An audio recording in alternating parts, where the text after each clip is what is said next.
Impress. Donc le cours sur Impress que vous trouvez dans OpenOffice, Nouveau et Présentation. Module C2I numéro D3. On va lancer le diaporama.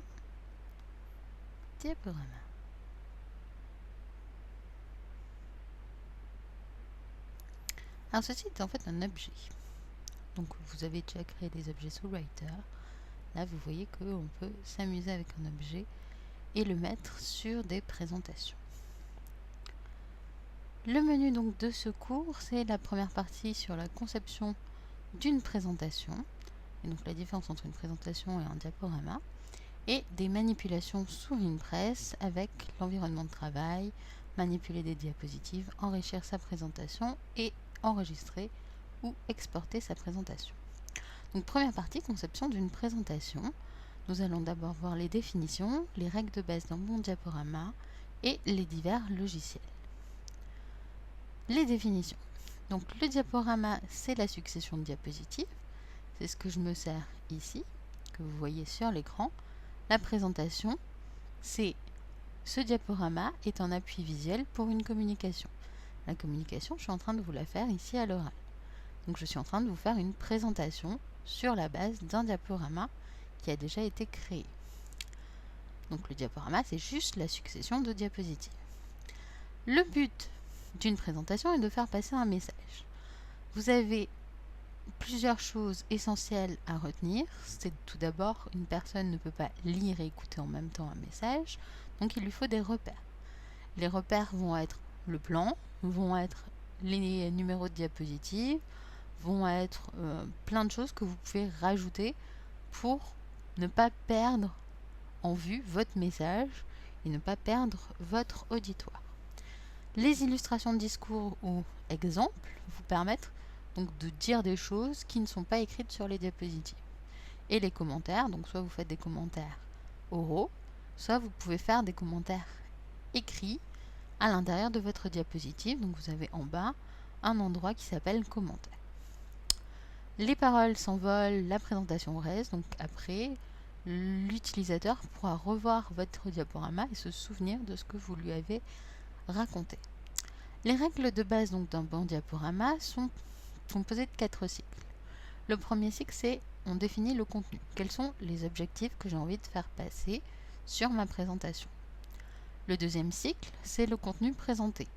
Donc tout ce qui est texte, tout ce qui est images, effets, etc. Donc, ce qu'on va vouloir mettre en visuel. Troisième cycle, c'est l'exposé. Où c'est que je vais faire ma présentation? Dans une salle, qu'est-ce qu'il me faut au niveau de la technique? Est-ce qu'il me faut un vidéoprojecteur? Il m'en faut pas, etc. Quatrième cycle, est-ce qu'il y a une vie après l'exposé? Une fois qu'on a fait sa présentation, est-ce qu'il y aura d'autres choses à avoir fait ou pas? Donc on peut imprimer une présentation, la diffuser sur Internet, la diffuser en PDF, etc.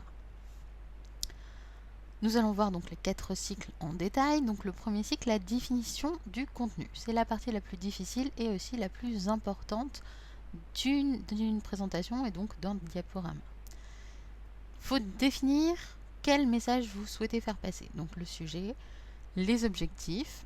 Ensuite, une fois que vous avez défini votre sujet et vos objectifs, vous avez l'enchaînement de toutes les idées qui vont se mettre en place. Donc c'est votre plan. Une fois que vous avez votre plan, vous allez définir vos mots-clés. Les mots-clés, en général, c'est un mot-clé par diapositive.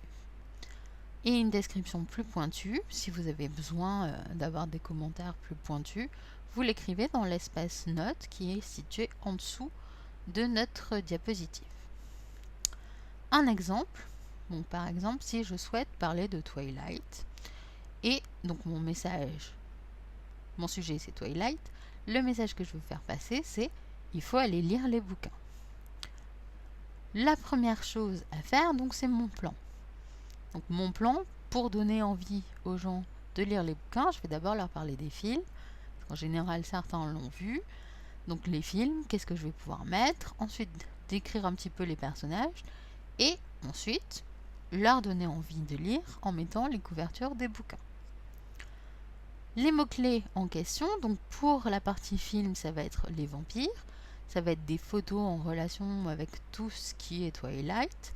Ensuite, ça sera chaque nom de personnage, avec les mots-clés qui vont avec chaque type de personnage.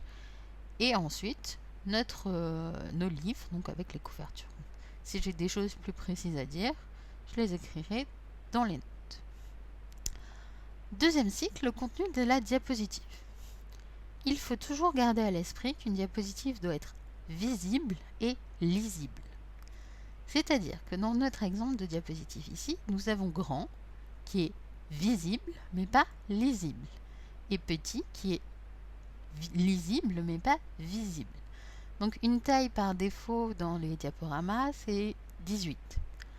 Ensuite, pour les grands titres, vous allez jusqu'à 60. Et donc vous naviguez entre 18 et 60 au niveau de la taille de la police. Le choix de la police est aussi important. Si vous choisissez une police détachée, elle sera toujours plus lisible qu'une police attachée. Donc visualisez bien le choix de vos polices. Et visualisez aussi le contraste. Graphique ici ne se lit pas du tout, contrairement à charte. Donc vous avez aussi une charte graphique qui va être reliée à votre présentation, à votre diapositive. Donc ici notre diapositive a pour charte graphique du violet. Donc là vous voyez, hop, on rappelle le violet, nos titres sont écrits en violet et le reste est écrit en bleu foncé. Et ça sera ça partout. Un plus que vous pouvez mettre, c'est donc tout ce qui est image, transition, animation. Mais ça ne doit pas être la base de votre diapositive. Si vous faites une diapositive avec que des images, ce n'est pas une présentation. Trop d'animation, faites attention parce qu'on va perdre le fil de votre discours. On va s'occuper plus de comment va arriver la prochaine animation. Donc on va chercher, on va être dans les devinettes, et on va plus du tout être concentré sur l'objectif de votre discours. Et dernière chose à savoir au niveau du contenu des diapositives, le correcteur orthographique est votre ami. Quelqu'un qui va regarder votre diapositive et qui va voir une faute d'orthographe, il va bloquer sur cette faute d'orthographe et il ne va rien faire d'autre. Donc correcteur orthographique, correcteur grammaticaux aussi. Deuxième partie donc, du cycle 2, la présentation. Une présentation doit être rythmée, rester 2-3 minutes par diapo maximum. Si vous faites une diapo où vous restez seulement 30 secondes, soit c'est un plan, soit votre diapo n'a pas lieu d'être. Elle doit être regroupée avec une autre diapositive derrière. Donnez des repères pour situer les gens dans votre présentation. Donc vous pouvez mettre le plan que vous rappelez régulièrement sur votre diaporama. Vous pouvez mettre les numéros de diapo sur le nombre de diapos, comme ça il sait jusqu'à quand il doit aller. Et les animations, effets de transition, n'en abusez pas. Donc faites attention à l'effet dessin animé qui va bloquer un petit peu le message que vous vouliez faire passer. Les commentaires sont là comme soutien. Donc si vous ne dites pas tout ce que vous avez à dire au niveau des commentaires, ce n'est pas grave. Mais par contre, tout le contenu de la diapositive doit être présenté.